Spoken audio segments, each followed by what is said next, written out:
que acontece quando a traição mais íntima se torna assustadoramente pública? Isto não é apenas uma história de infidelidade.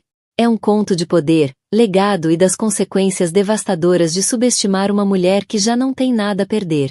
Quando a bilionária dos média Amara Quint descobriu o caso do marido, ela não ficou apenas furiosa, ela vingou-se. Pegou na selfie descarada da amante, tirada no santuário do seu próprio quarto, e transformou-a numa arma.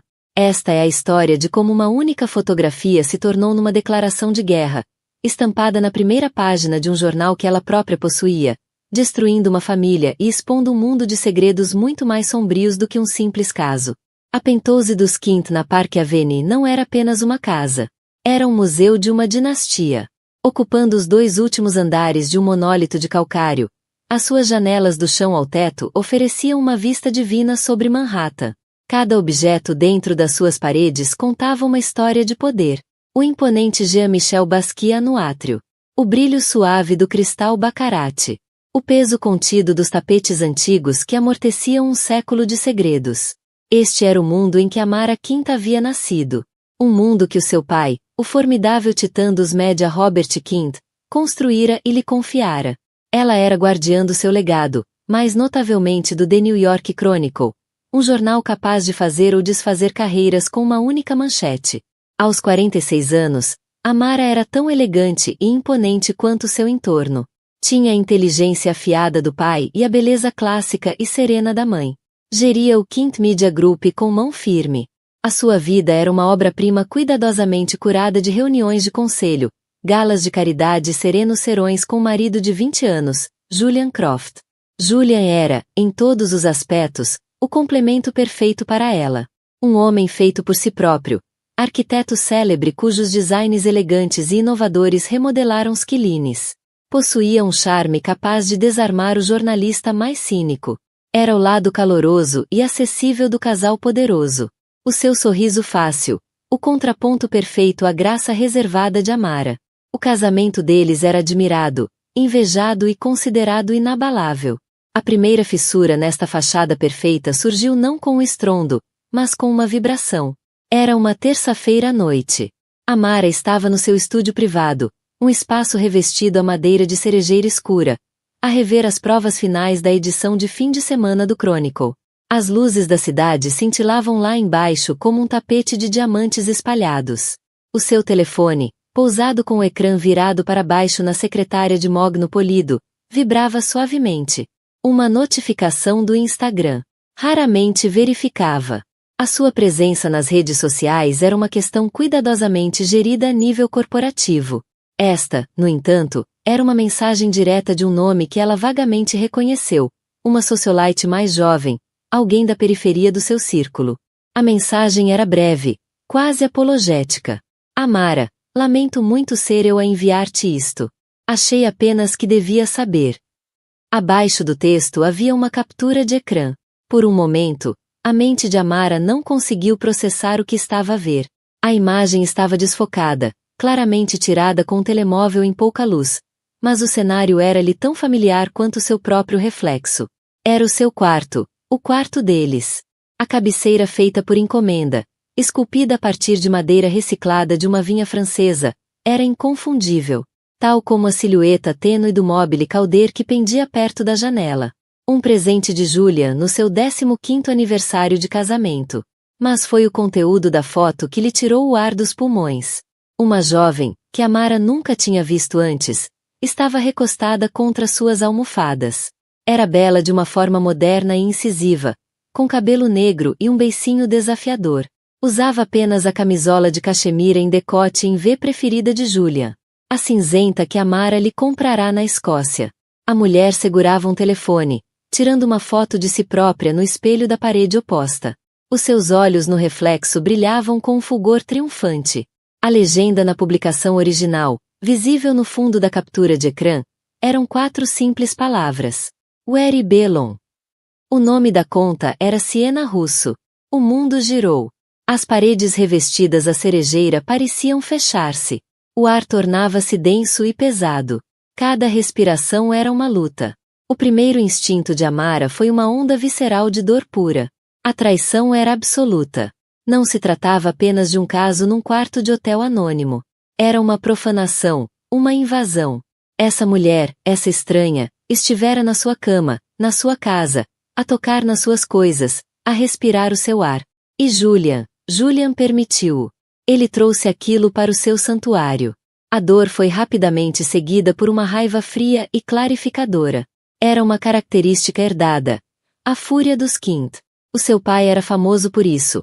Uma raiva silenciosa e aterradora que podia destruir a carreira de um homem com uma única frase gélida. Amara sempre mantivera essa parte de si trancada, considerando-a demasiado brutal para sua vida cuidadosamente construída. Agora sentia-a desenrolar-se no peito como uma serpente. Levantou-se, o movimento rígido. Caminhou até a enorme janela e olhou para a cidade que a sua família ajudara, durante gerações, a informar e a moldar. O Chronicle era mais do que um negócio. Era um instrumento de poder. O pai dela usará-o para defender causas, expor corrupção e, quando necessário, ajustar contas. Dissera-lhe uma vez: Amara, a informação é a única moeda que importa, e nós somos o banco. A sua mente, afiada por anos de estratégia corporativa e gestão de crises, começou a trabalhar. O choque recuou, substituído por uma clareza arrepiante. Lágrimas eram um luxo que ela não podia permitir-se. Um divórcio privado e desorganizado era o caminho convencional.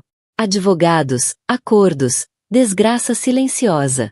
Era o que se esperava de mulheres na sua posição: esconder a vergonha, preservar uma fachada digna. Mas a ousadia pura do ato exigia uma resposta diferente. A fotografia não foi um erro. Foi um desafio. Um ato deliberado de agressão de uma amante que claramente se sentia segura e de um marido que se tornará descuidado, arrogante. Subestimaram-na. Confundiram a sua dignidade silenciosa com fraqueza. Esqueceram-se de quem ela era. Ela não era apenas uma esposa. Ela era Amara Quint. E esta era sua cidade, o seu jornal, a sua vida. Virou-se da janela. Decisão tomada. A serpente da raiva estava agora completamente acordada, o seu fogo frio espalhando-se pelas veias. Isto não seria uma questão privada. Uma humilhação privada exigia um acerto de contas público. Eles trouxeram a batalha para sua casa. Ela lutaria no seu próprio território. Pegou no seu telemóvel pessoal, aquele com a linha encriptada direta para o editor-chefe do Chronicle, um homem chamado David Shen, em quem ela confiava implicitamente. Era um jornalista à moda antiga, próximo da reforma, que trabalhava para o seu pai há 30 anos. Atendeu ao segundo toque, a voz cansada. Amara, está tudo bem? É tarde. A voz de Amara estava assustadoramente calma, desprovida de qualquer emoção. David, preciso que pares as impressoras. Houve uma pausa. Parar as impressoras era a opção nuclear no mundo deles. Isto é uma loucura, sussurrou ele. É suicídio profissional. É pessoal. Tornou-se pessoal quando ela tirou uma foto no meu quarto. David, disse Amara, publica a foto. A imagem completa, sem pichelização. Na primeira página, acima da dobra. Sem linha de autor. A fonte sou eu. Amara, por favor, falamos disto de manhã. David, interrompeu ela, o tom não deixando espaço para discussão. O meu pai contratou-te porque tinhas tinta nas veias e aço na espinha. Confiava em ti para seguires uma história até ao fim. Esta é a história. Vais publicá-la ou preciso de ligar alguém que o faça? A ameaça pairou no ar, não dita mas compreendida. Ele sabia que ela falava sério. Soltou um longo suspiro derrotado. Deus nos ajude, Amara. Deus te ajude. Deus não tem nada a ver com isto, disse Amara antes de terminar a chamada. Sentou-se no silêncio do seu estúdio. As luzes da cidade, uma audiência fria e distante. Sentia-se estranhamente oca, como se tivesse esculpido a parte de si que sentia dor e deixado apenas o propósito. Julian estava num jantar da empresa no centro. Estaria em casa dentro de 1 ou 2 horas, a cheirar a vinho caro e a falsa sinceridade. Iria beijar-lhe a face e dizer que tinha saudades dela. E de manhã, ele, juntamente com 8 milhões de nova-iorquinos, acordaria para sua nova realidade. Descobriria que não tinha apenas partido o coração da esposa. Tinha começado uma guerra com uma rainha, e ela estava prestes a reduzir o seu reino a cinzas. O amanhecer surgiu sobre Manhattan com uma serenidade enganadora. O céu, uma mistura suave de cinzento e rosa. Mas nas ruas abaixo, uma tempestade incendiária preparava-se. Começou como uma ondulação, com as primeiras entregas do New York Chronicle. Motoristas de caminhão habituados a manchetes sobre política ou finanças olharam 2 vezes. Os donos das bancas semicerraram os olhos, depois leram a manchete de novo, os olhos arregalando-se de incredulidade. Às 6 horas da manhã, a cidade estava acordada e em alvoroço. A primeira página era uma obra-prima de brutal simplicidade. Ali, em cores vivas, estava a foto de Siena Russo. Era maior e mais nítida do que a captura de ecrã. A equipa de forenses digitais do Chronicle trabalhará durante a noite para melhorar a sua qualidade. Cada detalhe estava definido. O triunfo arrogante nos olhos dela, o grão distintivo da cabeceira de madeira, a camisola cinzenta de cachemira que era obviamente de homem. E a manchete, na fonte ousada e autoritária do Chronicle. História de embalar. A amante de Julian Croft sente-se em casa. Sem subtítulo. Sem artigo extenso. Apenas a foto, a manchete e uma curta e devastadoramente factual legenda. Siena Russo, 26 anos, curadora de galeria de arte, fotografada no quarto conjugal da Park Avenue do célebre arquiteto Julian Croft e da sua esposa, a CEO do Quint Media Group, Amara Quint. Foi uma bomba nuclear detonada no coração da elite da cidade. Às 7 horas, era o único assunto em discussão. Nas salas de negociação, nos cafés, em conversas sussurradas nos bancos traseiros de carros de luxo. A imagem circulava de telefone em telefone. A história repetida com uma mistura de horror e deleite. A crueldade audaciosa daquilo era de cortar a respiração. Não era apenas jornalismo. Era vingança. Servida fria e impressa. Julian Croft acordou às 7h15. Chegará tarde, entrará sorrateiramente no quarto de hóspedes, como fazia muitas vezes após um jantar tardio, para não acordar Amara. Tomou banho, vestiu um dos seus fatos impecavelmente talhados e saiu, esperando o zumbido tranquilo da sua vida doméstica. O primeiro sinal de que algo estava errado foi o silêncio. O apartamento estava mortalmente quieto. Sem cheiro a café.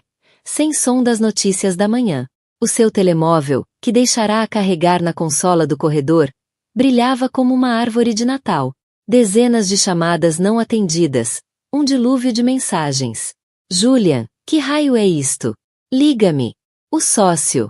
Senhor Croft, é urgente uma declaração. A firma de relações públicas. Jay, isto é real? A tua cara está em todo lado. Um amigo, confuso, entrou na cozinha e lá estava. Uma única cópia do New York Chronicle pousada no centro da Ilha de Mármore. Amara não estava em lado nenhum. Fitou a capa, a mente recusando-se a ligar os pontos. Viu a foto. Viu Siena. Viu o seu quarto. Viu o seu nome. E depois leu a manchete. O mundo desabou sob os seus pés. Foi uma sensação física. Um enjoo no estômago tão violento que teve de se agarrar ao balcão para não cair. O sangue fugiu-lhe do rosto. Isto não podia ser real. Era um pesadelo, uma partida, um ataque cibernético. Mas ele sabia, com uma certeza nauseante, que era real. Só uma pessoa poderia ter orquestrado aquilo. Só uma pessoa tinha o poder, o acesso. E agora, claramente, o motivo. Amara. Cambaleou para trás. A respiração entrecortada. Ele pensou na sua conversa com Siena. Ela estava a tornar-se possessiva, exigindo mais do seu tempo, insinuando que queria tornar a relação pública. Ele descartou isso como chantagem emocional, algo que podia controlar. Disse-lhe para ter paciência. Nunca, nem nos seus sonhos mais loucos, imaginou isto. E a foto? Lembrou-se de ela tirar selfies naquela noite, a rir-se de como ficava bem com a sua camisola. Ele tinha sido descuidado, embriagado pela juventude dela e pela sua própria arrogância. O telemóvel tocou de novo. Era a mãe. A voz dela tremia de pânico. Julian, o que está a acontecer? O telefone não para de tocar. Ele não conseguiu responder. Desligou e, finalmente, foi procurar Amara. Encontrou-a na sala de estar formal, a que tinha o Basquiat e a vista para o Central Park.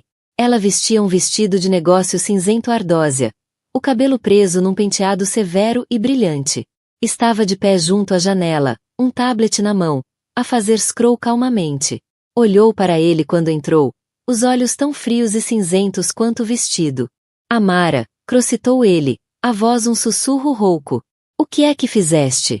Reportei as notícias, disse ela, o tom equilibrado, quase conversacional. É o que fazemos. As notícias. Rugiu ele, encontrando a voz num surto de fúria.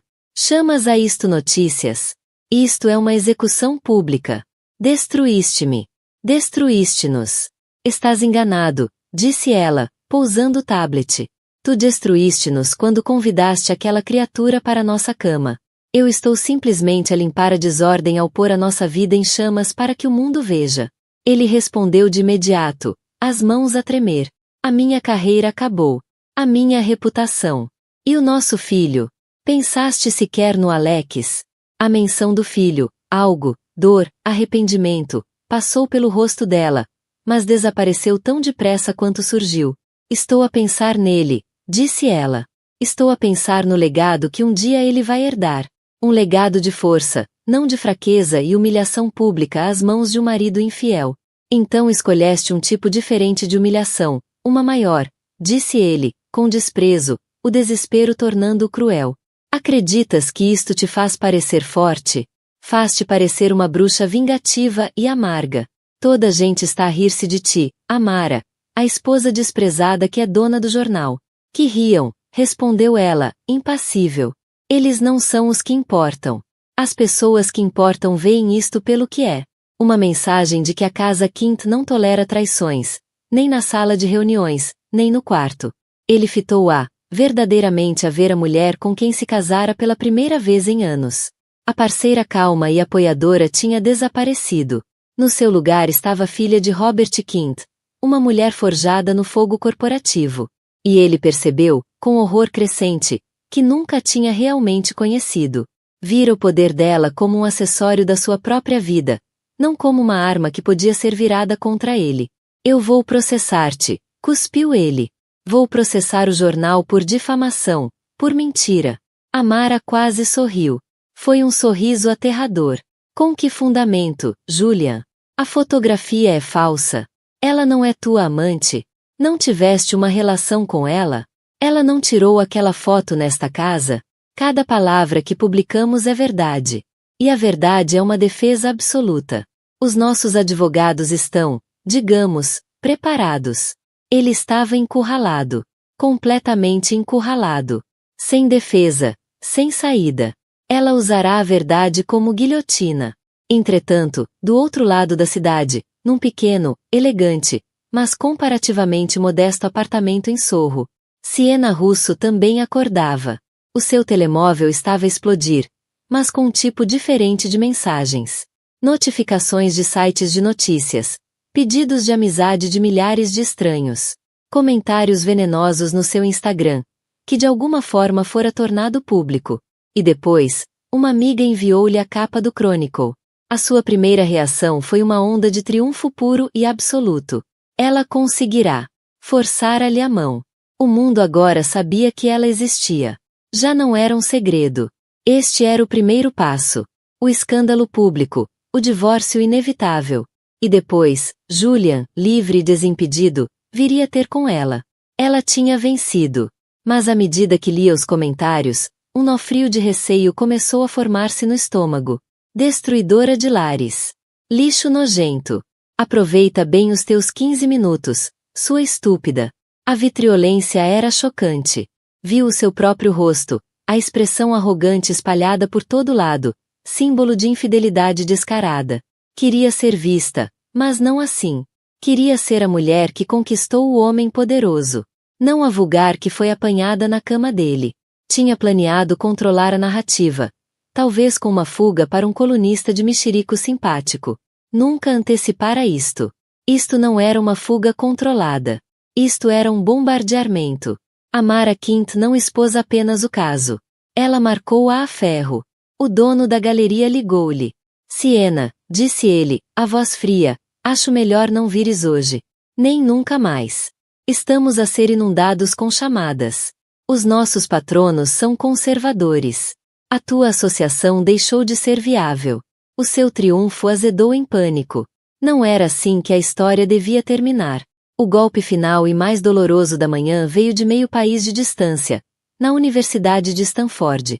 Alex Croft, estudante de economia de 20 anos, ia a caminho da aula quando um amigo lhe mostrou a manchete no telemóvel. Viu o nome do pai. Viu a palavra amante. E viu uma foto tirada no quarto da sua mãe. O mundo girou. A vergonha foi instantânea e esmagadora. Não era um escândalo anônimo de celebridades. Era a sua família. A sua casa. A sua mãe. A pessoa mais reservada e digna que ele conhecia. Tinha feito isto. Fugiu para o quarto no dormitório, o coração aos pulos, e ligou-lhe. Mãe, disse, a voz embargada por raiva e dor. O que é que fizeste? Por que é que fizeste isto? Amara, ainda na sala com Julian, atendeu. A sua compostura de aço finalmente quebrou.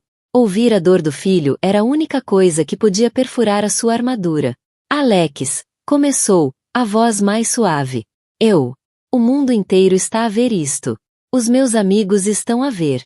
Estão a olhar para mim. Tem pena de mim. Tu puseste a nossa família, a nossa dor privada, na capa de um jornal. Foi ele que fez isto, Alex, disse ela, a voz a endurecer de novo ao olhar para Julian. O teu pai trouxe isto para nós. E tu transformaste isto num circo. Gritou ele. Não podia simplesmente, não sei, divorciar-te. Tinhas mesmo de destruir o mundo inteiro? Antes que pudesse responder, ele desligou. Amara ficou em silêncio, o som da acusação do filho a ecoar-lhe nos ouvidos. Olhou para Julian, que a observava com uma espécie de satisfação amarga e partida. Pela primeira vez naquela manhã, sentiu o custo da sua vitória. Tinha vencido a batalha. Mas os danos colaterais eram imensos. E começava a suspeitar que a guerra estava longe de ter terminado. Este único ato de vingança pôs em movimento uma cadeia de acontecimentos que ela já não conseguia controlar. Os dias após a publicação foram como um acidente em câmara lenta. A história ganhará vida própria. Uma entidade voraz que se alimentava de especulação e schadenfreude. Jornais rivais e sites de mexericos cavaram mais fundo, desenterrando todos os detalhes que podiam sobre a curadora e o arquiteto. O passado de Siena Russo foi dissecado, as suas redes sociais exploradas por qualquer indício da relação com Julian. Julian, por sua vez, tornou-se um pária. Foi forçado a tirar uma licença por tempo indeterminado da sua própria empresa, Croft Associates. O conselho, pressionado por clientes que não queriam associar os seus projetos milionários a um escândalo tão sórdido, quase o obrigou a sair. Estava radioativo. Julian refugiou-se num apartamento vago de um amigo no centro. Um fantasma na sua própria vida. As chamadas que fazia eram para advogados, discutindo a mecânica sombria de um divórcio que agora era uma certeza. Cada conversa era um lembrete do que perderá. A mulher, o respeito do filho, a carreira. E rapidamente descobria também a perda da sua independência financeira. Amara, em contraste, apresentava uma fachada de força inquebrável. Ia ao escritório do Quint Media Group todos os dias. Assistia a todas as reuniões. E tomava todas as decisões com a sua habitual inteligência incisiva. A sua equipa observava-a com uma mistura de admiração e medo. Sempre a tinham respeitado. Mas agora ela parecia quase mítica. Uma figura do folclore corporativo. A mulher que pôs o marido infiel na capa do próprio jornal. Ninguém se atrevia a enfrentá-la. A primeira grande reviravolta, a que virou o jogo inteiro, veio de uma fonte improvável. Marcus Thorne, o conselheiro jurídico dos quinta décadas. Um homem calmo, meticuloso, nos seus 60 e tal anos. Mais conselheiro do que advogado. Fora amigo do pai de Amara e vira a crescer. Pediu uma reunião urgente fora dos registros, uma semana após a manchete. Encontrou-se com ela não no escritório, mas na grandeza discreta da coleção Frick. Amara, começou ele, o rosto grave enquanto estavam frente a um retrato de Rembrandt. O escândalo criou ondas imprevistas. A tua decisão, embora ousada, chamou muita atenção para os assuntos financeiros do Julian. E então? Perguntou Amara, ainda focada na pintura. O procedimento padrão num divórcio de alto perfil exige uma divulgação total de ativos, disse Marcos. Comecei o trabalho preliminar e encontrei algo preocupante. Muito preocupante. Entregou-lhe um dossiê fino. Julian cofundou a sua empresa com capital inicial significativo. Todos pensávamos que vinha dos seus primeiros sucessos. Não vinha. O capital inicial, quase 10 milhões de dólares, veio de uma entidade offshore registrada nas Ilhas Caimão, Orion Holdings. Amara franziu o sobrolho. Não conheço. Nem eu, disse Marcos, sombrio. Porque é uma empresa fantasma. E o dinheiro? Não era dele. Ele estava fortemente alavancado. E pior. Nos últimos 5 anos, vinha usando as suas ações na Croft Associates. Ações que, aliás, são bem patrimonial. Como garantia para uma série de empréstimos cada vez mais desesperados, todos da mesma entidade. O sangue de Amara gelou. Empréstimos para quê? Esse é o mistério, respondeu Marcos. A empresa dele tem sucesso. Não há razão empresarial para isto. Trata-se de dívida pessoal. E ele deixou de cumprir o pagamento mais recente. O timing sugere que ele contava com um contrato que caiu por terra. Marcos fez uma pausa, deixando o peso da sua próxima frase assentar. Quem quer que esteja por trás da Orion Holdings não detém apenas uma parte da empresa dele. Com este incumprimento, detém-no a ele. E, por extensão, tem direito à metade dos bens conjugais vinculados à empresa. O caso, a traição. Tudo de repente parecia uma discussão infantil ao lado disto. Isto era sobre o legado dos Quint. Era uma ameaça ao império que o seu pai construiu. Descobre quem está por trás da Orion Holdings, ordenou Amara, a voz baixa e perigosa. Usa todos os recursos que temos. A equipa de investigação do Chronicle, investigadores privados, o que for preciso. Enquanto a equipa de Amara mergulhava no mundo sombrio das finanças offshore, outro jogador fazia o seu movimento. Siena Russo, agora desempregada e infame, percebeu que podia transformar o seu papel de vítima num produto vendável. As suas tentativas iniciais de vender uma entrevista reveladora tinham recebido propostas mornas. Ela era notícia de ontem. Precisava de novo trunfo. E percebeu que talvez o tivesse. Durante o tempo com Julian, ele fora descuidado. Atendia chamadas e deixava documentos espalhados na casa onde se encontravam. Estava sempre tenso, distraído, murmurando sobre cumprir obrigações e a pressão da Orion. Na altura, ela não prestara atenção. Agora, esses fragmentos pareciam vitais. Também se lembrava de ver um nome em algumas correspondências dele. Alistair Finn. Alistair Finn. O nome soou como um alarme para Mara quando os investigadores o trouxeram dias depois. Finn era um implacável magnata britânico do private equity, um predador corporativo conhecido por aquisições hostis.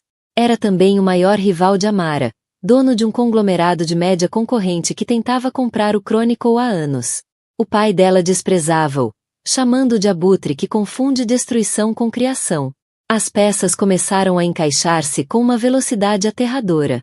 Alistair Finn era o dinheiro e o poder por trás da Orion Holdings. Isto não era apenas sobre um empréstimo comercial. Era um plano longo, paciente e absolutamente diabólico. Finn tinha semeado a empresa de Julian desde o início, tornando-o dependente. Esperou o momento perfeito de vulnerabilidade para cobrar a dívida. Ele não queria apenas falir Julian.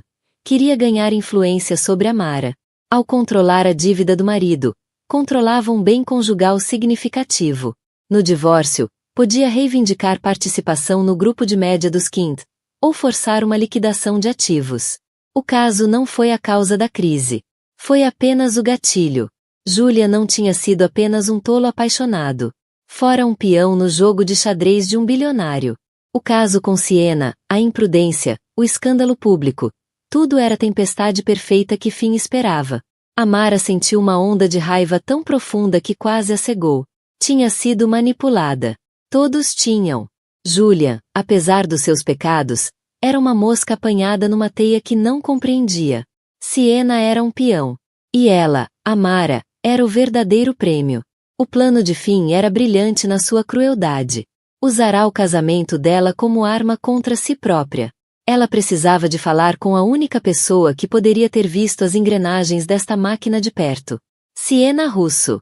O encontro foi organizado por canais discretos, num restaurante fechado de Tribeca que Amara possuía. Um local neutro e privado. Siena chegou nervosa, mas desafiadora. As últimas semanas tinham-lhe tirado a arrogância, substituindo-a por um cansaço endurecido. Amara não perdeu tempo com cortesia. Estava sentada numa cabine, apenas um copo de água à sua frente. Pensaste que estavas a manipular o Julian? Começou Amara, a voz calma. Estavas enganada. Ambos foram manipulados. Siena bufou. Por ti, presumo. Foste tu quem arruinou a minha vida. As minhas ações foram uma resposta às tuas, disse Amara friamente. Jogava as damas. Eu estou num jogo de xadrez. E tu és, inadvertidamente, uma peça do meu lado do tabuleiro. Preciso de saber tudo o que Julian disse sobre a Alistair Finn e a Orion Holdings. Os olhos de Siena arregalaram-se ligeiramente ao ouvir o nome. Ela ainda tinha trunfos. O que ganho com isso? Perguntou, recuperando parte da antiga confiança. A minha reputação está destruída. Não arranjo trabalho. Tu deves-me isso. Não te devo nada, retrucou Amara, o olhar fixo. Fizeste uma relação transacional com o meu marido. Agora vais fazer uma comigo. Dás-me a informação que preciso. Cada detalhe, cada nome, cada murmúrio ouvido. Em troca, dou-te uma nova vida. Siena hesitou. Que tipo de nova vida? $250.000 transferidos para uma conta à tua escolha. Um bilhete de primeira classe, só de ida, para qualquer cidade do mundo. E uma ficha limpa.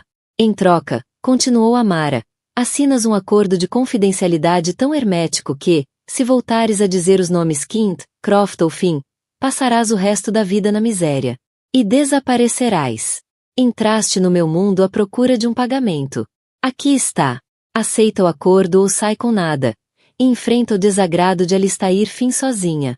Garanto-te que a minha vingança pública é mais gentil que a versão privada dele. Siena olhou para a mulher do outro lado da mesa. Não viu vestígio da esposa desprezada dos tabloides. Viu uma comandante. Uma estratega. A oferecer uma saída brutal, mas limpa, de uma guerra para a qual ela não estava preparada. A escolha era óbvia. O campo de batalha já não era a opinião pública onde reina o mexerico. Agora era a arena implacável da guerra corporativa. Amara, guiada pelo meticuloso Marcus Thorne e o seu repórter de investigação de elite do Chronicle, um bulldog chamado Ben Carter, trabalhava com uma eficiência arrepiante que deixava sua equipe em reverência. O testemunho de Siena Russo forneceu a narrativa humana, um retrato vívido do medo crescente de Julian. A equipa de forenses financeiros, trancada numa ala segura do edifício VMG, seguiu meticulosamente o rastro do dinheiro das entidades conhecidas de Finn por um labirinto de empresas fantasma no Panamá, Ilhas Caimão e Liechtenstein. O rastro levava sempre, inevitavelmente, de volta a Orion Holdings. Tinham as provas, um padrão claro e condenatório de empréstimos predatórios e espionagem empresarial, com o objetivo audacioso de tomar controle dos ativos de Julian Croft. E, através deles, lançar um ataque tipo cavalo de Troia ao Grupo Quint. A armadilha de Finn era engenhosa. Qualquer movimento convencional de Amara resultaria na vitória dele. Se pagasse silenciosamente a dívida colossal de Julian para proteger os bens conjugais, Finn lucraria imensamente. Se deixasse a empresa de Julian e suas dívidas caírem nas mãos de Finn no divórcio, ele tornar-se-ia um acionista significativo. Um tumor que não poderia extirpar, forçando potencialmente uma venda apressada dos ativos da VMG. Ele pensava ter criado um checkmate perfeito. Mas Finn, como Julian antes dele, cometeu um erro fatal. Subestimou a adversária. Viu Amara como uma herdeira socialite, uma CEO que herdara o poder. Não a viu como filha de Robert Quint, uma lutadora nata que compreendia o princípio fundamental da doutrina Quint. A melhor defesa é um ataque devastador. Ela convocou o seu conselho de guerra no antigo escritório do pai. Uma sala que raramente usava, mas que parecia adequada para a gravidade do momento. O ar cheirava a couro antigo e legado. Marcus Thorne, David Shen e Ben Carter sentaram-se em redor da pesada mesa de mogno, olhando para a montanha de provas à sua frente. Temos duas opções, declarou Amara, a voz carregada de uma nova autoridade. Ela não andava de um lado para o outro. Permanecia de pé à cabeceira da mesa, a comandar a sala. A opção 1 é o caminho jurídico. Lutamos com Finn nos becos escuros que ele tanto gosta. Apresentamos moções, contra processos. Será uma guerra longa, sangrenta e privada de desgaste. Ele tem os recursos para prolongá-la por anos, drenando-nos com honorários jurídicos. Nesse processo, o nome da minha família, a profunda estupidez de Julia e os detalhes da nossa vida inteira serão escavados e dissecados em depoimentos. Ele quer essa guerra de polegadas. Ele ganharia. Ela fez uma pausa, o olhar percorrendo cada homem à mesa, assegurando-se de que tinha a atenção absoluta de todos. Opção 2, continuou, um brilho perigoso nos olhos, é o caminho dos Quint. David Shen, o editor veterano que se mostrará horrorizado com a sua ordem inicial semanas antes, agora olhava para ela com respeito sombrio, quase temeroso. Queres publicar? Disse ele. Não foi uma pergunta, confirmou Amara. Tudo. Cada detalhe. Mas não como um segmento sórdido do caso. Vamos enquadrá-lo pelo que realmente é. Uma grande investigação financeira, um serviço público. A manchete será algo como: a armadilha de Finn. Como o predador britânico Alistair Finn usa dívidas predatórias para transformar vidas privadas em armas. Vamos expor todo o mecanismo, as empresas fantasma, o direcionamento sistemático a Julian como intermediário, o objetivo final de infiltrar esta empresa. Vamos colocar tudo à vista do mundo. O silêncio que se seguiu pesava com o risco. Marcus Thorne, como sempre a voz da cautela, foi o primeiro a falar. Amara, com todo o respeito, isto é loucura. Ele vai processar-nos até a ruína. Ele não é Julian Croft. Tem exércitos de advogados especializados nisto. Alegará, com grande convicção, que se trata de uma vingança pessoal, que estás a abusar do teu império mediático para travar batalhas do divórcio em público. Podemos ficar atolados em litígios que poderiam, genuinamente, ameaçar o jornal. Ben Carter, o repórter, interveio. Ele tem razão, Amara. Do ponto de vista jornalístico, temos de ser a prova de bala. Finn usará todas as ferramentas ao seu dispor para nos desacreditar, para te pintar como uma mulher descontrolada e rancorosa. Ele vai atacar a fonte. Amara ouviu pacientemente, acenando. Tem ambos razão. Ele fará tudo isso. E é precisamente por isso que isto vai funcionar, disse ela, a lógica fria e afiada. Estão a olhar para o tabuleiro como está. Eu estou a dizer-vos como viramos completamente. Ele quer lutar nas sombras. Eu vou obrigá-lo a lutar à luz do dia. Quando nos processar, não estará a processar uma esposa desprezada. Estará a processar o New York Chronicle por publicar um trabalho de jornalismo investigativo meticulosamente documentado. Terá de provar, em tribunal aberto, que os seus negócios financeiros são legítimos. Estará sujeito à descoberta. Todo o seu império, construído nas profundezas obscuras do sigilo offshore, será arrastado, esperneando e aos gritos, para a luz. Ele é um predador que próspera na escuridão. Nós vamos acender todos os holofotes da costa leste. Era uma jogada de audácia vertiginosa. Ela estava a desafiá-lo para uma destruição mútua assegurada, sabendo que ele tinha muito mais a perder com a transparência do que ela. Há uma última peça, concluiu, a voz suavizando ligeiramente. A peça-chave. Julian. Os homens trocaram olhares inquietos. Julian é uma desgraça pública, um pária. Mas o seu testemunho é o coração humano desta história financeira, explicou Amara. Corrobora tudo. Temos o quê, mas ele fornece o como e o porquê. Preciso de uma declaração assinada por ele. Uma confissão integral dos seus negócios com Finn. E achas que ele vai simplesmente dar-te isso? Perguntou Marcos, incrédulo. Depois de o teres exposto ao mundo como traidor? Não sei, admitiu Amara honestamente. Mas ele é o pai do meu filho. E é um homem que perdeu tudo. A única coisa que pode ainda querer recuperar é um fragmento de dignidade. Vou oferecer-lhe essa oportunidade. Fazendo algo que nunca pensou voltar a fazer, Amara foi até ele. O porteiro do edifício estéril de vidro e aço no centro da cidade olhou para ela com pena enquanto a deixava subir. O apartamento que Julian estava a usar era um pesadelo minimalista, Paredes brancas, móveis cromados. Um local sem história, sem alma. Cheirava a ar estagnado e derrota. Ela encontrou-o na sala de estar, a olhar pela janela. Era uma sombra de si próprio. O charme carismático desaparecera, substituído por um vazio de olhos mortos. Perderá peso. O fato caro pendia-lhe do corpo, como se um rapaz estivesse a brincar ao faz de conta. Ele virou-se quando ela entrou. A expressão não tinha raiva do último confronto. Era pior. Era apatia. Vieste inspecionar os destroços? Perguntou, a voz rouca. Vim oferecer-te uma escolha, disse ela, sem prelúdios. Não se sentou. Colocou uma pasta legal espessa sobre a mesa de vidro entre eles. Eu sei de tudo, Julian. Sobre a Listair Fim, a Orion Holdings, os empréstimos, a armadilha que ele montou para ti, para nós. Ela observou enquanto ele ouvia, a expressão mudando de confusão cansada para horror crescente, e finalmente para uma raiva impotente. Afundou-se no sofá, a cabeça entre as mãos. Aquele desgraçado, murmurou, as palavras abafadas. Tudo. Ele estava a manipular-me desde o início. Sim, disse Amara, a voz clínica, não acusatória.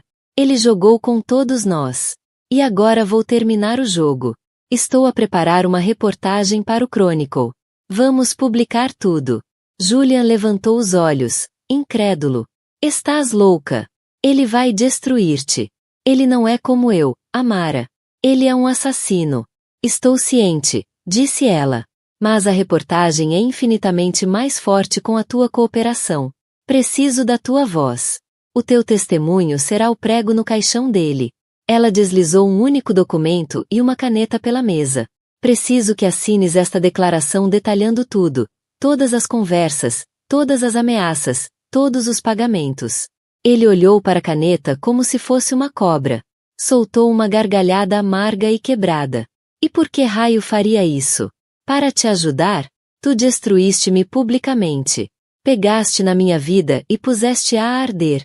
Fiz isso, reconheceu ela, a voz suavizando pela primeira vez, não com pena, mas com uma verdade fria e dura.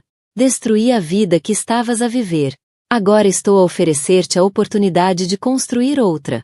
Neste momento, o teu legado, a história que será contada aos nossos netos, é a de um tolo e traidor que foi derrubado por um caso barato. Isto, disse, batendo na declaração, é a tua única oportunidade de mudar essa narrativa. Pode ser o homem que foi enganado e manipulado, mas que, no fim, fez a coisa certa. O homem que se ergueu e ajudou a expor um verdadeiro vilão para proteger a sua família. Pode ser uma figura trágica, mas corajosa. Empurrou a caneta mais para perto. Ou pode ser o cobarde que se escondeu num apartamento emprestado enquanto a mulher lutava contra o dragão que ele trouxe para suas vidas. A escolha é tua, Julian. Define como vai ser lembrado. Esta é a última e mais importante escolha que alguma vez vais ter. Ele olhou da caneta para o rosto dela, procurando nos olhos. Não viu afeto, mas também não viu malícia. Viu uma general a dar a um soldado a chance de morrer com honra no campo de batalha em vez de perante um pelotão de fuzilamento. Com a mão a tremer, pegou na caneta. 3 dias depois, a edição de domingo do New York Chronicle chegou às portas com um baque palpável. A manchete era uma obra-prima de jornalismo declarativo, consumindo metade da primeira página. A armadilha de Fim, uma investigação sobre finanças predatórias, espionagem corporativa e a transformação de vidas privadas em armas. A reportagem era um tour de force. Múltiplas páginas meticulosamente investigadas, gráficos detalhados com as empresas fantasma de Fim, trechos condenatórios dos contratos de empréstimo agressivos, e análises incisivas da sua longa carreira como predador corporativo. E no centro, exibida com devastadora clareza, uma cópia digitalizada da declaração assinada por Julian Croft. O efeito foi instantâneo e sísmico. Detonou em redações e salas de reuniões de Nova York a Londres, até Hong Kong. A história foi replicada globalmente, não como um mexerico social, mas como uma bomba financeira. Investidores de Fim, que durante anos ignoraram os métodos dele, ficaram aterrorizados. Reguladores nos Estados Unidos e Reino Unido, há muito desconfiados, agora tinham mandato público e provas para abrir investigações formais. Fim, Como previsto, atacou com tudo. A sua máquina de RP entrou em modo de emergência. Apresentou um processo de difamação de $1.000 milhões contra o Chronicle. Apareceu numa rede concorrente, o rosto uma máscara de indignação aristocrática, chamando Amara de mulher vingativa a abusar do jornal do pai. Foi um erro fatal. Amara, ao publicar a confissão de Julian ao lado dos dados concretos, moldou brilhantemente a narrativa. Ela não era apenas uma esposa em busca de vingança. Era uma CEO a defender a sua empresa de um ataque documentado. As negações furiosas de Finn fizeram-no parecer culpado. O processo dele, uma tentativa desesperada de silenciar a verdade. A luz que ela acendera era demasiado forte. O processo de Finn cambaleou ainda na fase preliminar, quando o processo de descoberta revelou mais dos seus negócios obscuros. Parceiros e investidores, aterrorizados com as repercussões legais e financeiras, começaram a abandoná-lo em massa. O império dele, construído nas sombras, não resistiu ao escrutínio público. Começou a ruir, não com uma explosão, mas em cascata. 6 meses depois, Alistair Finn estava acabado. Forçado a demitir-se da sua própria firma sob o manto de escândalo. Liquidou ativos pessoais e empresariais para cobrir honorários legais e acalmar investidores furiosos. Era um homem arruinado. Um rei deposto. O divórcio entre Amara e Julian decorreu com dignidade silenciosa. Pouco restava por disputar. Julian, como parte da cooperação, renunciou voluntariamente às suas reivindicações sobre a VMG e a maioria dos bens partilhados. Deixou Nova York sem uma palavra. Um homem desonrado, mas livre, com capital suficiente para recomeçar, anônimo e em paz. Amara ficou sozinha no comando do seu império, mais poderosa e respeitada do que nunca. Tinha enfrentado a traição pessoal suprema e uma ameaça corporativa catastrófica. E saíra vitoriosa. Mas a vitória não veio sem cicatrizes. O casamento era uma memória. A família, irremediavelmente fraturada. O único julgamento que realmente importava fora feito. A seu favor. Mas tenho de perguntar, continuou Alex, genuinamente curioso. Aquela primeira capa, a do pai e dela, também fazia parte do plano? Foi o primeiro movimento contra Finn? Amara olhou para as luzes da cidade, um reino cintilante que lutara tanto para proteger. Não, admitiu, a voz um sussurro honesto e suave. Aquilo não foi estratégia. Não foi pelo jornal. Não foi pelo Finn. Um pequeno sorriso triste, mas resoluto, surgiu-lhe nos lábios. Aquilo foi por mim. Ela vencera a guerra, salvara o legado. E, no fim, reconquistar o filho. A casa de vidro fora despedaçada. Mas no seu lugar, ela construiu uma fortaleza de aço e tinta. Um trono desenhado por si, com dor e magnificência. A história de Amara Quinta é um lembrete arrepiante de que, no mundo dos poderosos, amor, negócios e traição estão muitas vezes tragicamente entrelaçados. Ela pegou num momento de humilhação pessoal e forjou uma arma. Não apenas de vingança, mas de sobrevivência do legado. E obriga-nos a perguntar: o que farias com esse tipo de poder? Quando empurrado até o limite absoluto, escolherias dignidade silenciosa ou retaliação espetacular? Antes de começarmos, subscreva o nosso canal para se manter atualizado com o nosso conteúdo mais recente e envolvente. Os candelabros de cristal da mansão Hawthorne pingavam luz, iluminando uma cena de faustosa celebração.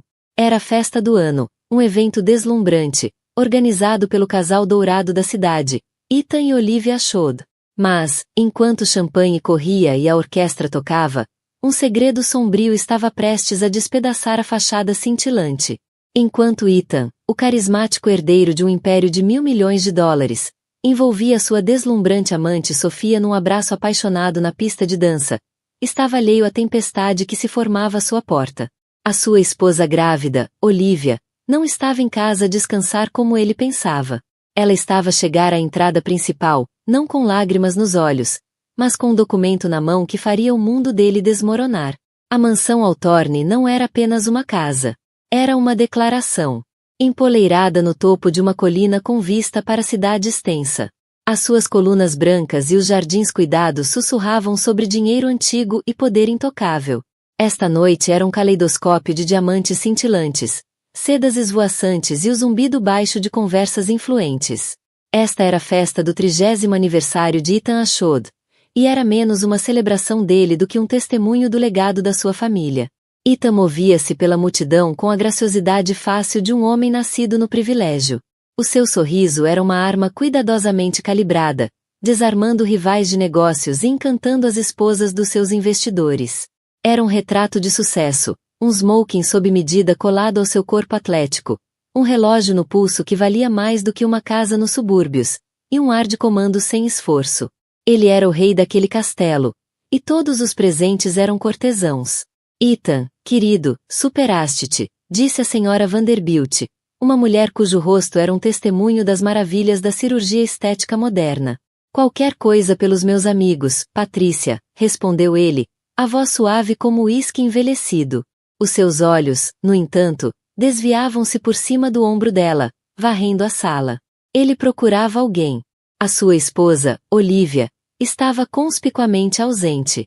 A história oficial, aquela que ele pessoalmente tinha elaborado e disseminado, era que ela estava nos estágios delicados da sua primeira gravidez e precisava de descansar. Era uma mentira plausível, uma que lhe rendia acenos compreensivos e sorrisos condescendentes. Que marido tão dedicado, diziam. A verdade era bem mais complicada. A verdade estava, naquele momento, a atravessar o chão de mármore do salão de dança. O seu vestido vermelho, um corte de desafio contra os tons suaves dos outros convidados. Sofia Reis era uma visão de beleza ardente. O seu cabelo escuro descia-lhe pelas costas. O seu riso era uma melodia que parecia atrair Ethan como o canto de uma sereia. Ela não era apenas a sua amante. Era o seu vício. A fuga eletrizante da gaiola dourada que a sua vida se tornará. O caso deles começara há 6 meses. Uma faísca clandestina numa sala de reuniões monótona que rapidamente se transformará numa conflagração com Sofia. Ethan não era o herdeiro Ashod sobrecarregado por expectativas e por uma linhagem que remontava ao Mayflower. Era apenas um homem vivo e desejado. Ela via-o, não a sua conta bancária, ou assim ele dizia a si mesmo. Interceptou-a perto das portas francesas que davam para o terraço. A orquestra intensificou-se, proporcionando a cobertura perfeita. Estás atrasada, murmurou ele, a mão encontrando a curva das costas dela. Tinha de fazer uma entrada, não tinha? A voz de Sofia era um ronronar baixo. Não podia deixar a tua esposa ficar com toda a atenção, mesmo ausente. Um lampejo de inquietação cruzou o rosto de Ethan à menção de Olivia. Não vamos falar dela esta noite. Por mim, tudo bem, disse Sofia, os dedos traçando a lapela do seu smoking. Aliás, nem vamos falar. Puxou-o para a pista de dança, o seu corpo moldando-se ao dele. Moviam-se como um só, uma sinfonia de desejo ilícito. Os outros convidados, uma mistura de alheios e de educadamente cegos, davam-lhes espaço. No mundo deles, a discrição era a maior virtude. Enquanto a fachada se mantivesse intacta, os pecados cometidos por detrás dela tinham pouca importância. Ethan girou-a, o coração batendo num ritmo que nada tinha a ver com a música. Sentia um coqueteio intoxicante de culpa e euforia. Sabia que estava a brincar com fogo, que a frágil paz do seu casamento pendia por um fio. Mas nos braços de Sofia, as consequências pareciam distantes. Pensou em Olivia, a sua doce, ingênua Olivia. Conhecera-a na universidade, uma estudante com bolsa, mente brilhante e coração bondoso que tinha sido um bálsamo para sua alma cínica. Era a parceira perfeita, a ideal senhora Ashod. Era inteligente, serena, e vinha de uma família respeitável, embora não rica. Casar com ela tinha sido a decisão mais inteligente que já tomara, tanto para o coração como para a imagem pública. A vida deles era uma obra-prima cuidadosamente construída de felicidade doméstica, do tipo que enfeitava as capas das revistas sociais. A gravidez era o toque final perfeito. Um herdeiro da dinastia Ashod estava a caminho, mas a perfeição, ele descobrira, podia ser sufocante. A força tranquila de Olivia, que outrora admirara, agora parecia um julgamento silencioso. A bondade inabalável dela era um espelho que refletia sua lista crescente de transgressões. Sofia era o antônimo disso tudo. Era causa e paixão, um desvio empolgante do caminho reto que a sua vida supostamente devia seguir. Em que estás a pensar? Sussurrou Sofia, os lábios roçando-lhe o ouvido. Em nada. Mentiu ele, puxando-a para mais perto, inalando o perfume dela, uma mistura intensa de jasmim e algo selvagem e indomável. Estava tão perdido no momento, tão consumido pelo calor do toque dela, que não viu o carro preto elegante que acabava de chegar à entrada principal da mansão. Não viu o porteiro, com o rosto num misto de confusão, abrir a porta. E certamente não viu a sua esposa grávida, Olivia, sair do carro. O rosto dela não estava marcado pelas lágrimas de uma mulher traída, mas firme com uma resolução de aço que teria gelado a espinha dele, se a tivesse visto. Na mão, segurava um grande envelope manila. Não era uma arma de guerra emocional. Era uma declaração de independência. Era o título de propriedade da mansão Hawthorne, e estava em seu nome. Olivia ficou por um momento aos pés da grande escadaria, contemplando a cena diante de si. O coração pulsante da festa era o salão de baile, e de onde ela estava, tinha uma vista clara da pista de dança. A orquestra tocava uma valsa, uma melodia romântica clássica que soava como uma zombaria amarga. E lá estavam eles, no centro de tudo, Ethan e Sofia. Era um casal impressionante, ela tinha de admitir. O vestido vermelho de Sofia era uma chama vibrante contra a tela escura do smoking de Ethan conhecia, aquela que ele deixará em casa com um tapinha paternalista na cabeça e instruções para descansar. Teria desabado em lágrimas ao ver aquela cena. Teria fugido, de coração partido e humilhada. Mas a mulher que estava esta noite no átrio da mansão Hawthorne era uma estranha para ele. Uma mulher forjada nas chamas de uma traição lenta e ardente. A sua jornada até aquele momento não fora uma corrida repentina de raiva, mas uma maratona de horror crescente. Tinha começado com as reuniões até tarde, o leve perfume desconhecido nas camisas dele, a forma como começara a proteger o telefone como se contivesse segredos de Estado. Ao início, ela inventara desculpas para ele, a pressão da empresa, o estresse da fusão iminente. Tinha sido a esposa bonita e compreensiva. A confirmação chegou da forma mais mundana. Um extrato de cartão de crédito deixado por engano na secretária, detalhando presentes luxuosos. Ela nunca tinha recebido jantares românticos em restaurantes onde ele nunca a levou. O nome nos recibos, S. Reis, foi como um murro no estômago. Uma rápida e devastadora pesquisa nas redes sociais revelou o rosto da amante do marido. Sofia Reis, uma socialite e aspirante atriz com fama de se agarrar a homens poderosos. A descoberta destruiu seu mundo, mas não a quebrou. Depois da vaga inicial de dor, algo mais tomou seu lugar, uma clareza gelada. Viu o seu casamento pelo que era, uma transação comercial, uma ilusão cuidadosamente orquestrada da qual ela era o principal peão involuntário. Ethan não só a tinha traído, como a tinha subestimado. E esse era um erro que ele estava prestes a lamentar. Passará o último mês num turbilhão de reuniões secretas com advogados, consultores financeiros e investigadores privados. Descobrir a teia emaranhada das finanças de Ethan, as contas offshore, as empresas de fachada. Mas o verdadeiro prêmio, aquele que lhe daria a vantagem definitiva, era a própria mansão. O seu sogro, o formidável patriarca do clã Ashod, tinha-lhes oferecido a mansão Hawthorne como presente de casamento. Mas o velho, um operador astuto e cínico que não confiava em ninguém, colocará a escritura exclusivamente em nome de Olivia. Foi um ataque preventivo, uma forma de garantir que, se os afetos notoriamente voláteis do filho alguma vez se desviassem, o bem mais valioso da família estaria protegido. Na altura, Olivia ficou comovida com o gesto, vendo-o como um sinal de confiança. Agora percebia-o pelo que realmente era. Uma arma legada por um homem que conhecia demasiado bem o próprio filho. Com o envelope manila apertado na mão como um escudo, começou a subir a grande escadaria.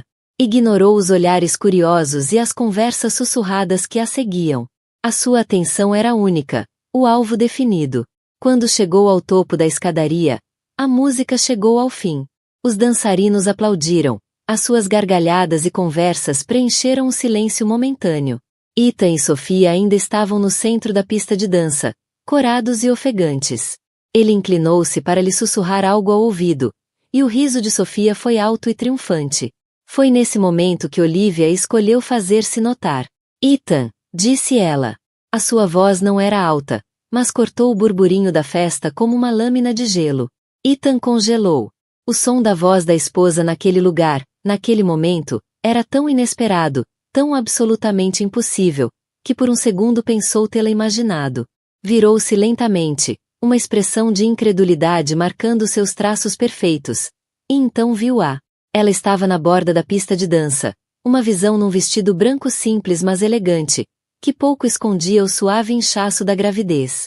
O seu rosto estava pálido, mas os olhos ardiam com um fogo que ele nunca tinha visto antes. Um suspiro coletivo percorreu a multidão. Os sussurros tornaram-se mais altos, mais urgentes. Aquilo já não era uma festa. Era um espetáculo. Sofia, agarrada ao braço de Ethan, olhou de um para o outro, com um sorriso nos lábios. Parecia saborear o drama, o confronto público. Tinha vencido, e queria que todos soubessem. Bem, disse Sofia, a voz a pingar com descendência. Vejam só o que o gato arrastou. Pensei que devias estar em casa a descansar. O olhar de Olivia não vacilou do rosto de Ethan. Estava, disse ela, a voz calma e uniforme. Mas tinha uns assuntos a tratar. Ethan finalmente encontrou a voz, embora rouca e instável. Olivia, o que estás a fazer aqui? Devias estar na cama. Tenho estado na cama muito tempo, Ethan, respondeu ela, as palavras pesadas de um significado que passou despercebido aos demais, mas que o atingiu como um golpe físico. Estava a dormir, mas agora estou bem acordada. Deu um passo, depois outro, até estar frente a frente com os dois. A orquestra, sentindo a mudança sísmica no ar, calou-se. O único som era o batimento frenético do coração de Ethan nos próprios ouvidos. O que é isto, Olivia? Exigiu ele, tentando introduzir um tom de autoridade na voz para recuperar o controle da situação. O que está no envelope? Os lábios de Olivia curvaram-se num pequeno sorriso triste.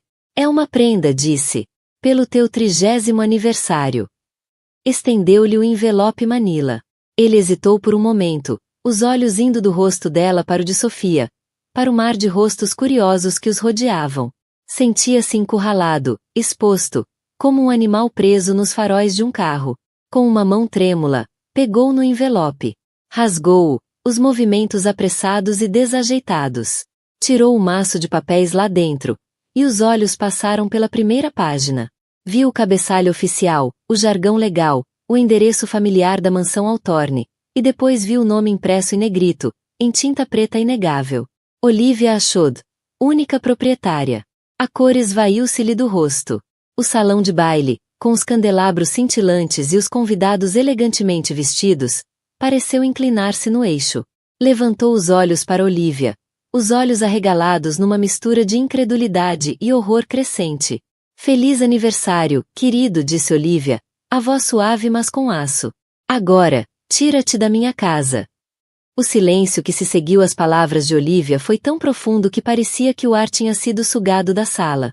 Os convidados ficaram imóveis, os rostos uma mistura de choque, escândalo e uma espécie de prazer horrorizado. Tinham vindo para uma festa, mas estavam a assistir a uma execução pública. Sofia foi a primeira a reagir. O sorriso desapareceu, substituído por uma máscara de fúria indignada. Como te atreves? Gritou ela, a voz aguda e desagradável. Quem pensas que és? Sou a mulher cujo nome está na escritura desta casa, respondeu Olivia, a voz firme. O que é mais do que posso dizer de ti? És apenas uma distração temporária, e o teu tempo acabou. Voltou a olhar para Ethan, que ainda encarava os papéis na mão como se fossem uma cobra venenosa. Eu disse, tira-a daqui. Ethan, pela primeira vez na vida, estava completamente sem palavras. O mundo cuidadosamente construído por ele desmoronava-se à sua volta, e ele não fazia ideia de como o impedir. Olhou para Sofia, o rosto contorcido pela raiva, e depois para Olivia, a expressão fria, impenetrável. Estava preso entre a mulher que desejava e a mulher que detinha todo o poder.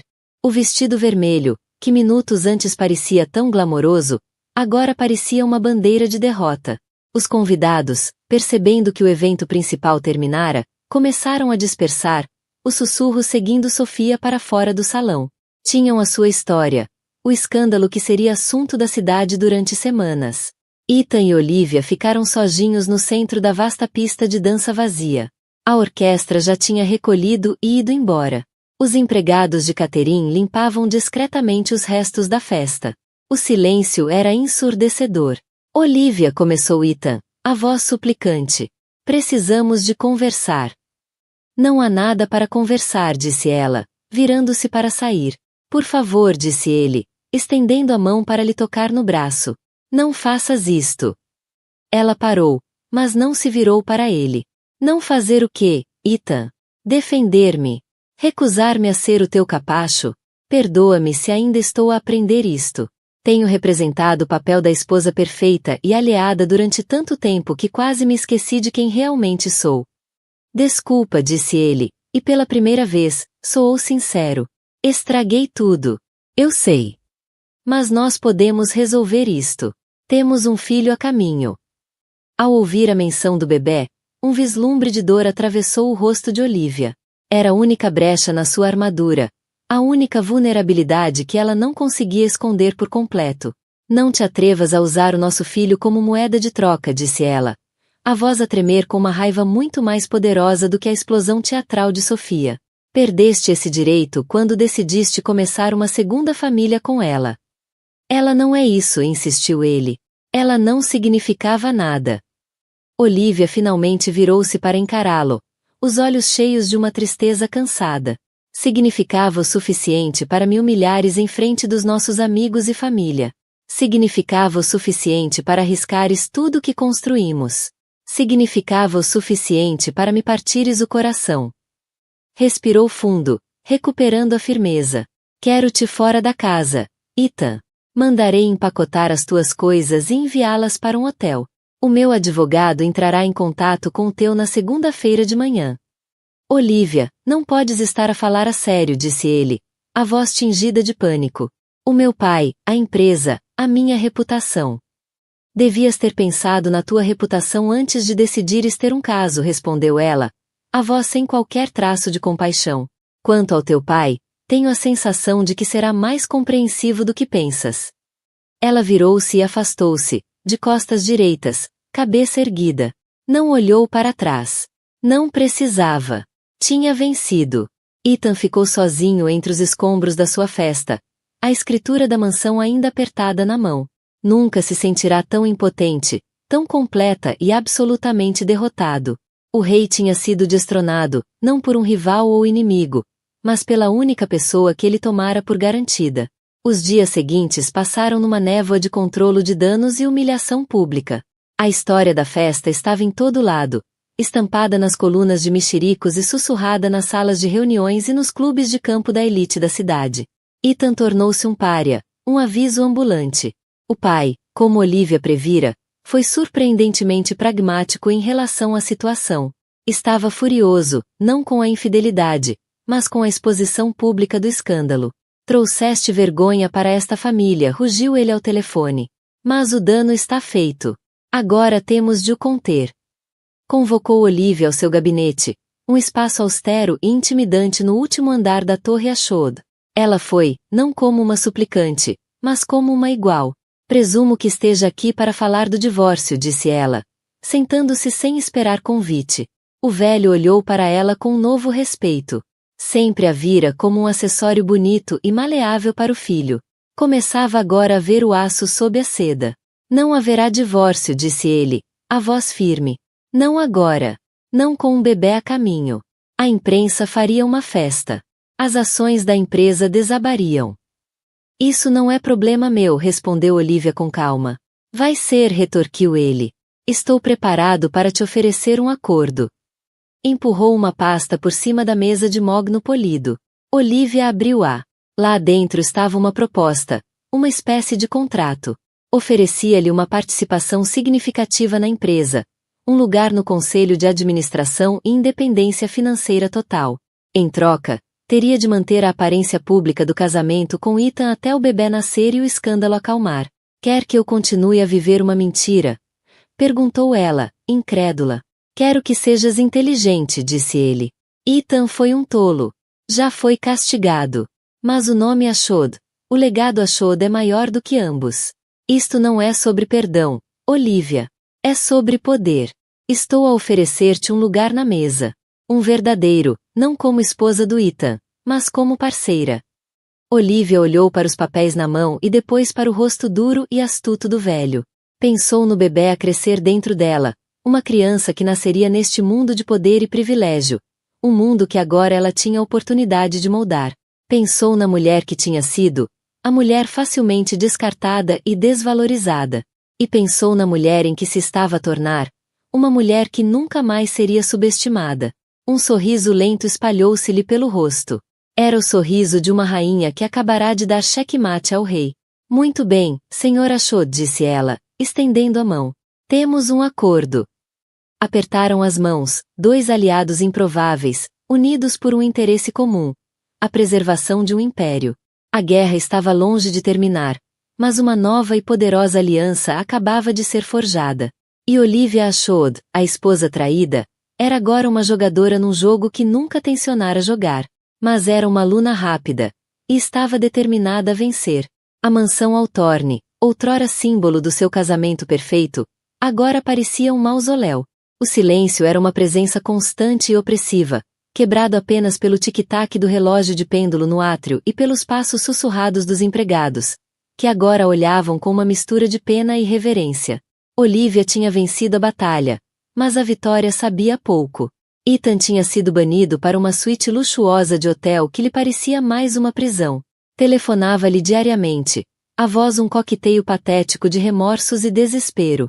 Ela deixava as chamadas irem para o voicemail, ouvindo os pedidos de desculpa com uma frieza surpreendente até para si própria. O amor que outrora sentirá por ele azedara em amargo ressentimento. A sua nova vida era um paradoxo estranho. Durante o dia, era uma potência em ascensão, uma mulher a encontrar o seu lugar no mundo implacável das finanças corporativas. Passava as horas na Torre Ashod, uma fortaleza moderna de vidro e aço, distante dos tecidos florais e do conforto da vida anterior.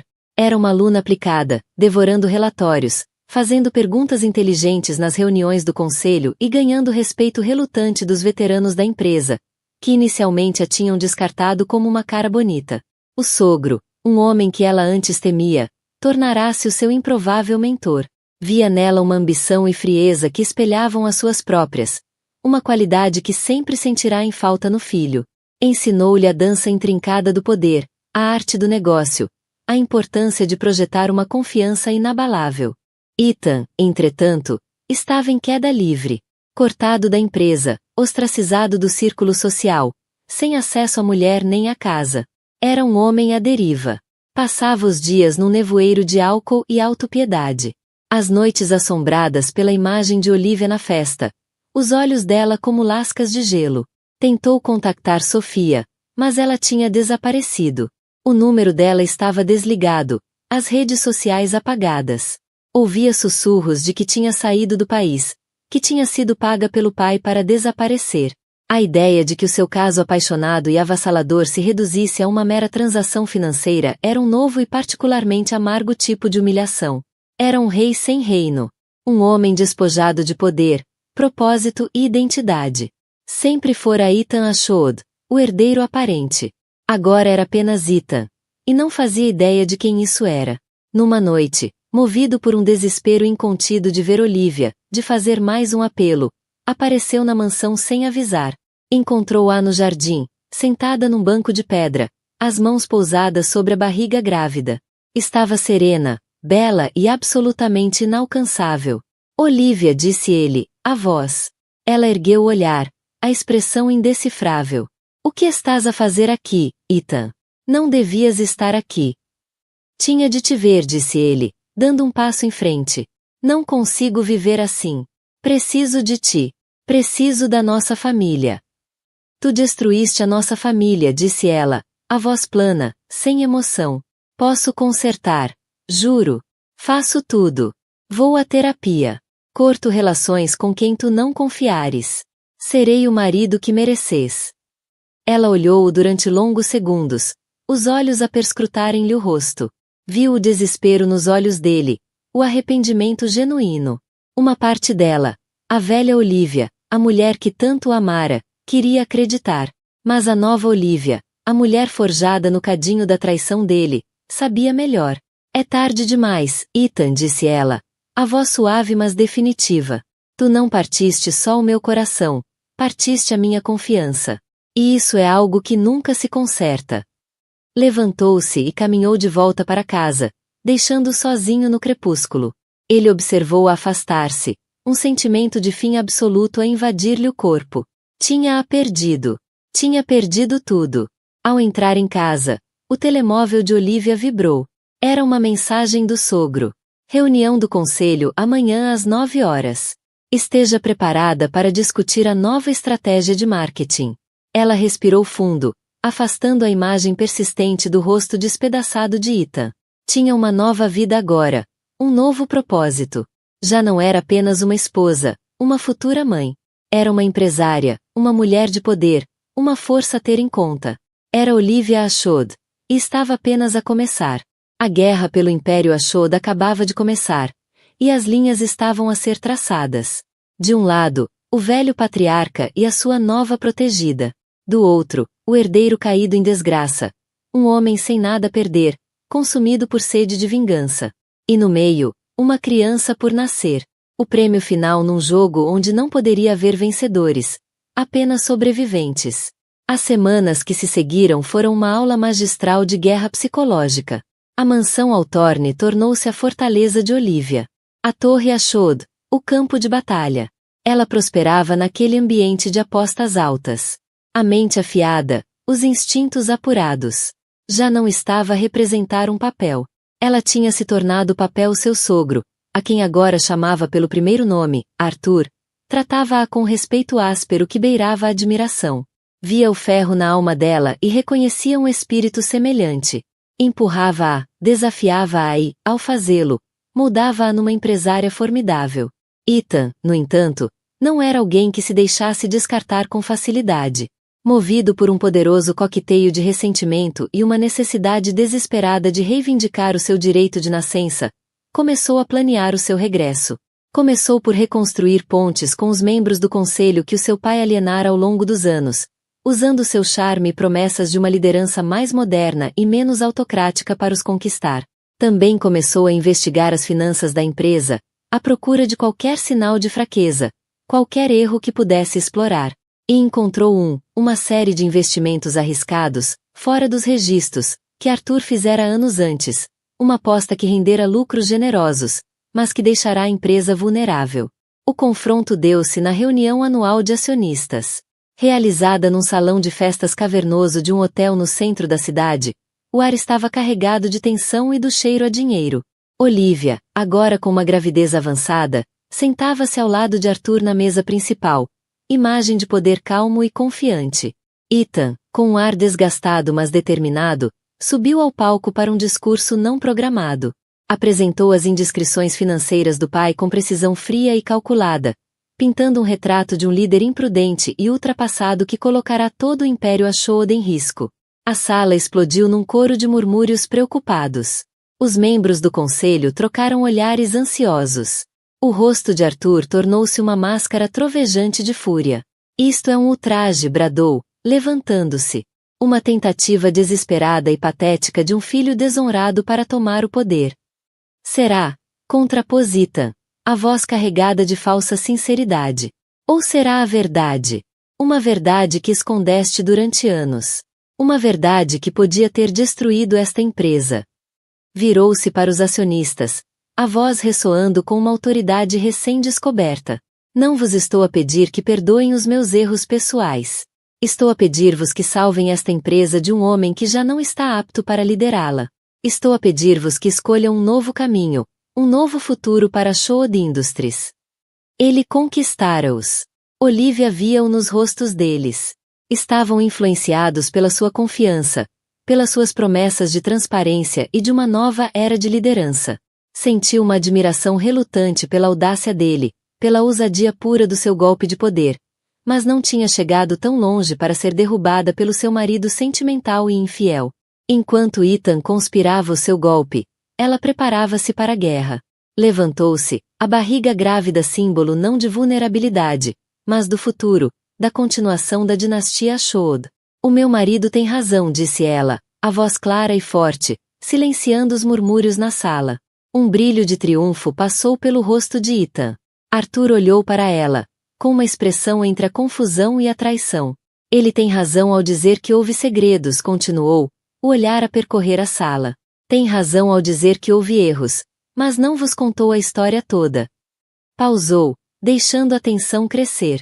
O que o meu marido não mencionou é que esses investimentos arriscados de que fala não foram apenas uma aposta.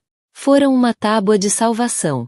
Foram precisamente o que salvou esta empresa da falência durante a última recessão. Um facto que convenientemente omitiu nos documentos que vos apresentou hoje. Ela tinha os verdadeiros registros financeiros da empresa, os que contavam a história completa, projetados num grande ecrã atrás dela. Os números, os gráficos, os quadros, todos contavam uma história muito diferente daquela que Ethan apresentará. Mostravam um líder que assumirá um risco calculado para salvar o seu império, uma aposta que rendera imensamente. Ethan permaneceu imóvel, o rosto uma máscara de incredulidade. Estivera tão perto. Tinha provado o gosto da vitória. E então, em questão de momentos, Olivia arrancou-lhe das mãos. Não o tinha apenas derrotado. Tinha-o aniquilado. Arthur olhou para Olivia, os olhos cheios de orgulho e respeito, sentimentos que nunca demonstrara ao próprio filho. Tinha escolhido seu herdeiro, e escolhera bem. O voto de confiança na liderança de Arthur foi unânime. Ethan deixou o salão de festas, um homem quebrado. A sua última aposta desesperada falhara espetacularmente. Tinha perdido não apenas a empresa, mas o respeito dos pares, o amor da esposa e os últimos vestígios do seu próprio valor. Algumas semanas depois, Olivia deu à luz um saudável rapaz. Chamou-lhe Alexander, um nome que significava defensor do povo. Estava à janela do quarto do hospital, olhando o horizonte da cidade, com a torre Ashod a brilhar ao longe. Segurava o filho nos braços, um pequeno e perfeito feixe de esperança e potencial. Já não era apenas Olivia Ashod, a esposa traída. Era mãe. Líder. Uma rainha que lutara pelo seu reino. E vencera. O caminho adiante não seria fácil. Haveria mais batalhas, mais desafios. Mas ela estava pronta. Encontrara uma força que nunca soubera possuir, um poder que nunca ousara sonhar. E ao olhar para o rosto do filho, fez uma promessa silenciosa. Construiria um novo legado. Um império só seu. Sobre as cinzas daquele que quase a destruíra. O futuro da dinastia Ashod estava nas suas mãos, e ela não vacilaria. 5 anos se passaram.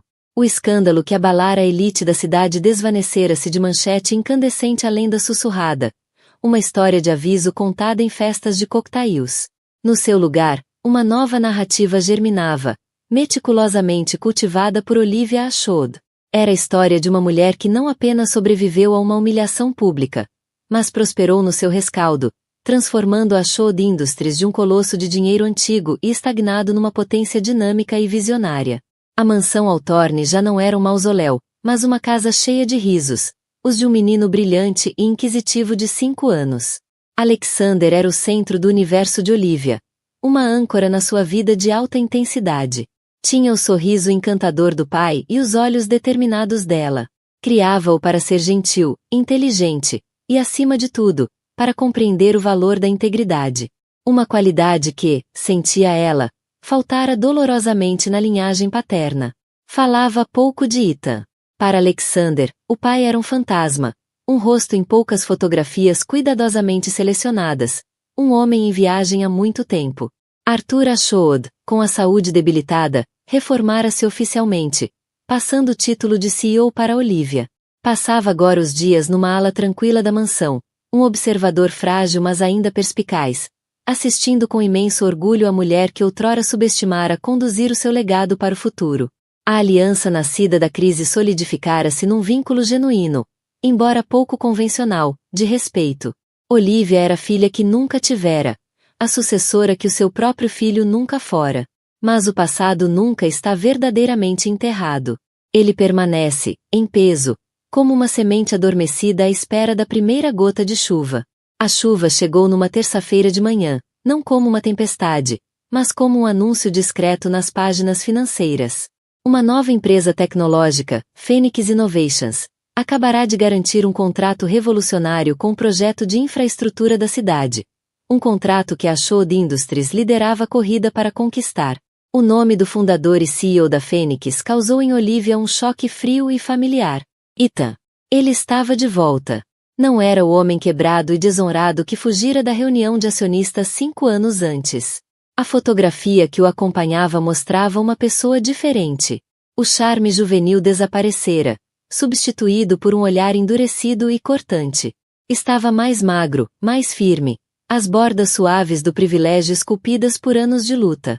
O artigo detalhava sua incrível história de regresso, como começara do nada, numa garagem na costa oeste, a construir uma empresa tecnológica inovadora a partir do zero, movido por uma determinação incansável, quase obsessiva.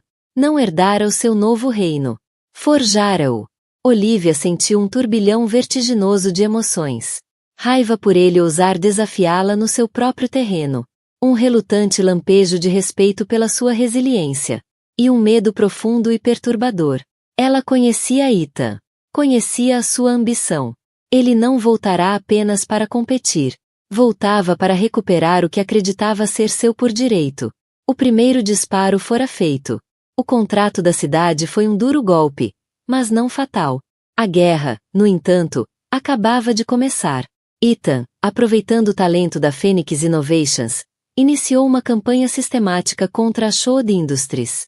Começou a aliciar os seus melhores engenheiros com promessas de liberdade criativa e opções de ações lucrativas. Ele superou-a em acordos internacionais-chave, com uma agilidade e agressividade que a Ashod, maior e mais burocrática, não conseguia igualar. Era um fantasma na sua máquina, antecipando cada movimento, explorando cada fraqueza. Sentia-se pessoal. Porque era. Ele não queria apenas vencer. Queria provar que sempre fora o Ashod mais inteligente, mais capaz. O confronto que ela temia, e para o qual se preparava, chegou num gala de caridade, um evento que não podia evitar. Viu-o do outro lado da sala lotada, no centro das atenções, com sucesso recém-conquistado a irradiar dele como um campo magnético. Ele olhou para cima, e os olhos deles cruzaram-se. Os anos derreteram. Por um instante de cortar a respiração, ele era apenas Ethan, o homem que ela um dia amara com cada fibra do seu ser. Aproximou-se dela, a multidão abrindo caminho como outrora, quando era o herdeiro do trono Ashod. Olivia, disse ele, a voz um murmúrio familiar, agora mais profunda, áspera nas bordas. Estás incrível. Poupa-me as gentilezas, Ethan, respondeu ela, a voz mais fria do que pretendia. O que queres? Conversar, disse simplesmente. Passou muito tempo. Não temos nada para conversar. Já deixaste bem claras as tuas intenções. Será que deixei? Levantou uma sobrancelha. Tu vês isto como uma guerra, Olivia. Eu vejo como uma negociação. Negociação de quê? Da minha empresa. A minha empresa. A nossa empresa, corrigiu ele suavemente. E do nosso filho. Quero vê-lo, Olivia. Quero ser pai dele. A exigência atingiu-a como um golpe físico. Este era o verdadeiro fim do jogo. Não se tratava da empresa. Nunca se tratou. Era sobre Alexander. Perdeste o direito de ser pai dele há 5 anos, disse ela. A voz a tremer ligeiramente. Cometi um erro, disse ele, o olhar intenso, inabalável. Um erro catastrófico. E passei cada dia dos últimos 5 anos a pagar por isso. Reconstruí-me do nada. Olivia. Fiz isso para provar, não ao mundo, mas a mim e a ti, que podia ser um homem digno do nome Ashod. Digno de ser pai dele. Antes que pudesse responder, uma nova figura aproximou-se. Uma mulher, elegante e imponente num vestido azul meia-noite. A mão pousada de forma possessiva no braço de Ethan. Era a nova parceira dele, a COO da Phoenix Innovations. Mas ao entrar na luz, o sangue de Olivia gelou. Era Sofia. Mas não era a amante teatral e desesperada que ela banira de sua casa. Tal como Ethan, estava transformada. A petulância ardente desaparecera, substituída por uma inteligência fria e calculista no olhar. Era agora uma mulher de poder, co-arquiteta do novo império de Ethan.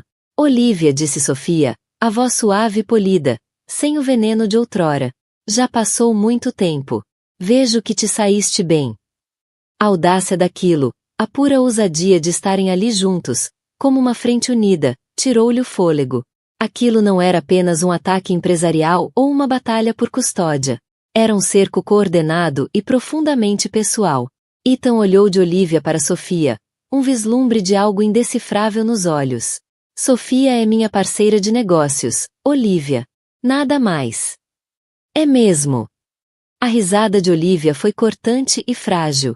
Perdoa-me se tenho dificuldade em acreditar em qualquer coisa que digas, Ethan. Parece que reconstruíste a tua nova vida com a mesma mulher que te ajudou a destruir a antiga. Olhou para eles, o homem que lhe partirá o coração, e a mulher que segurara o martelo. Agora parceiros num novo empreendimento, visando desmontar tudo o que ela construíra. Uma realização gélida surgiu. Ethan não voltará apenas pelo filho ou pela empresa. Voltará com uma arma secreta, um fantasma do passado que partilhavam. E quando Sofia lhe devolveu o olhar com um pequeno sorriso de quem sabe, Olivia compreendeu. A guerra estava prestes a entrar numa nova e perigosíssima fase. A batalha pelo legado Ashod já não era apenas empresarial. Ia tornar-se uma guerra de segredos. E ela estava aterradoramente certa de que Ethan e Sofia sabiam de um que ela desconhecia. A viagem de regresso à mansão Altorne foi um borrão. As luzes da cidade passavam pelas janelas fumadas, mas Olivia não via nada.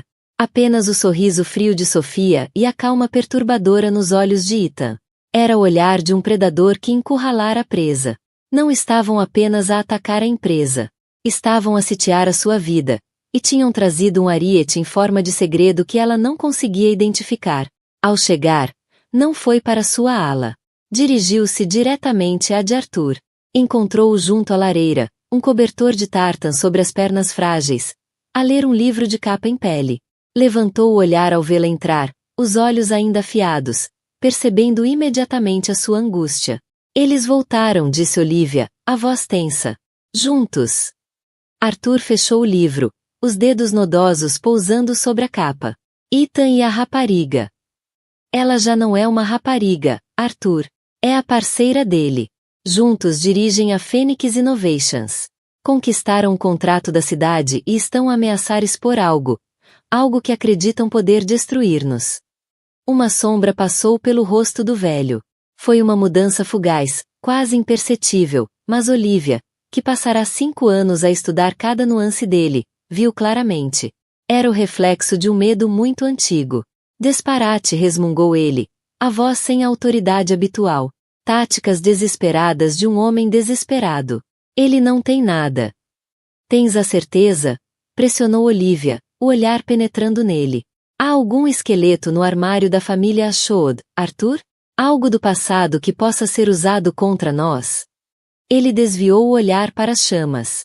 Todas as famílias têm os seus segredos, Olivia. Todos os impérios são construídos sobre fundações que é melhor não examinar. A evasão era a resposta. A ameaça era real. No dia seguinte, Olivia convocou seu próprio conselho de guerra. O seu advogado mais confiável, um investigador privado discreto com fama de desenterrar o impossível, e a chefe de segurança. O objetivo era duplo: descobrir tudo sobre a Phoenix Innovations e os últimos 5 anos das vidas de Ethan e Sofia. E ao mesmo tempo conduzir uma auditoria interna profunda de toda a história da Ashod Industries à procura da arma que eles pretendiam usar. A investigação sobre Ethan e Sofia revelou uma ambição implacável. Tinham sido uma equipa formidável, começando na obscuridade e escalando até ao topo. Deixaram um rastro de rivais ultrapassados e aquisições hostis. Mas não havia indícios de relação pessoal para além da profissional. Era uma máquina corporativa perfeitamente calibrada. A auditoria interna era mais perturbadora. Quanto mais fundo a equipa de Olivia escavava nas origens da Ashod Industries, mais encontravam registros selados, documentos em falta dos primeiros anos e transações conduzidas através de bancos extintos em países conhecidos pelo sigilo. Era um labirinto de camuflagem corporativa. E no centro estava Arthur. 2 semanas depois, chegou o primeiro aviso. Não foi uma carta ameaçadora, mas sim um e-mail anônimo ao editor do mais influente jornal financeiro da cidade. Minha escolha, disse Ethan, a voz pesada de resignação. A história completa com todas as provas será publicada. Perco o nome Ashod, mas a Fênix sobrevive. Serei o homem que expôs uma dinastia corrupta. Tu e o meu pai afundam com o navio. Não me faças fazê-lo, Olivia. Desligou. Olivia permaneceu no escritório, as luzes da cidade a cintilar abaixo dela, sentindo que o chão se abriria sob os pés. Estava encurralada. Se o enfrentasse e perdesse, Alexander herdaria uma herança de vergonha, uma fortuna construída com sangue. Se aceitasse, ficaria acorrentada às duas pessoas que mais desprezava. Teria de partilhar o seu trono, o seu poder, a obra da sua vida, com o homem que lhe destruíra o mundo e a mulher que o ajudara a fazê-lo. Teria de os encarar todos os dias, fingindo ser parceira, unida por um segredo tóxico. Foi até a janela, pousando uma mão no vidro frio. Lutara tanto, construíra tanto. Pensava ser a rainha deste reino. Agora percebia que era apenas a guardiã de um império corrupto, e o fantasma do passado regressara para cobrar um preço que talvez não conseguisse pagar. A sua escolha era dura, demolição controlada ou aniquilação total.